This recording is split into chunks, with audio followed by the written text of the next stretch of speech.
இப்போ நம்ம உள்ளே போகிறது எங்கேன்னு பார்த்தீங்கன்னா கொழும்பு பெட்டா வெஜிடபிள் மார்க்கெட் மாதிரி தான் இந்த சவுதி அரேபியாவில் இந்த மார்க்கெட் அந்த அளவு பெருசாக இல்லை,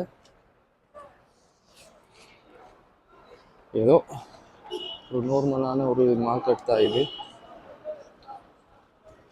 இதுதான் சவுதி அரேபியாவோட மார்க்கெட்.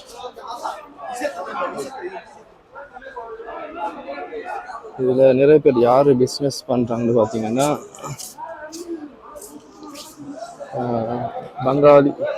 பங்களாதேஷ் சேர்ந்தவங்க தான் இந்த இடத்துல நிறைய பிஸ்னஸ் பண்ணுறாங்க.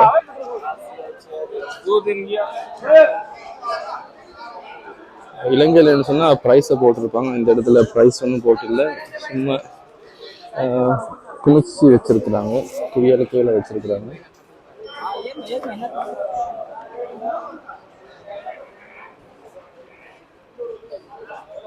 அது 5, 6 இந்த மாதிரி 10 ரியால் அந்த மாதிரி தான் இந்த ப்ரைஸ் இருக்கும்.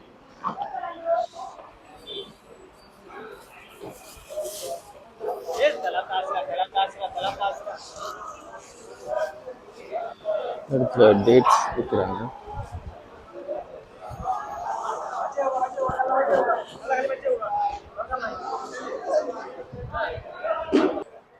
இதுதான் சவுதி அரேபியாவோட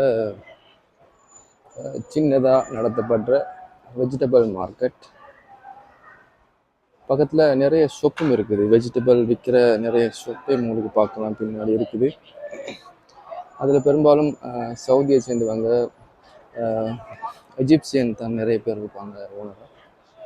ஆனால் இந்த இடத்துல பார்த்தீங்கன்னா இந்த இடத்துல ஃபுல்லாக வந்து இருக்கிறது பங்காளிஸ்.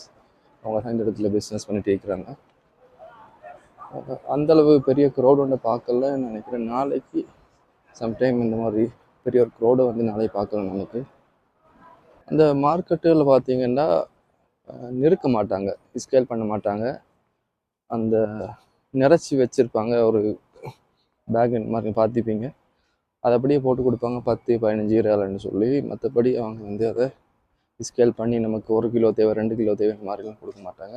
நிற்கிறதுக்கான எந்த ஒரு ஸ்கேலும் சிஸ்டம் அந்த இடத்துல இல்லை. நான் பார்த்தோம், வர்றவங்களுக்கு எடுத்தாச்சு, போட்டாச்சு, கொடுத்தாச்சு. இந்த மாதிரி ஒரு சிம்பிளான லேசான வேலையை தான் பார்த்துட்டு இருக்கிறாங்க. பெரிய ஷாப்புகளாக இருந்துன்னு சொன்னால் அந்த இடங்களில் ஸ்கேல் பண்ணி நமக்கு தேவையான அளவு வந்து எடுக்கலாம். ஸோ இப்படித்தான் சவுதி அரேபியாவுடைய வெஜிடபிள் மார்க்கெட்டோட நிலைமை. நீங்கள் சந்திக்கலாம்.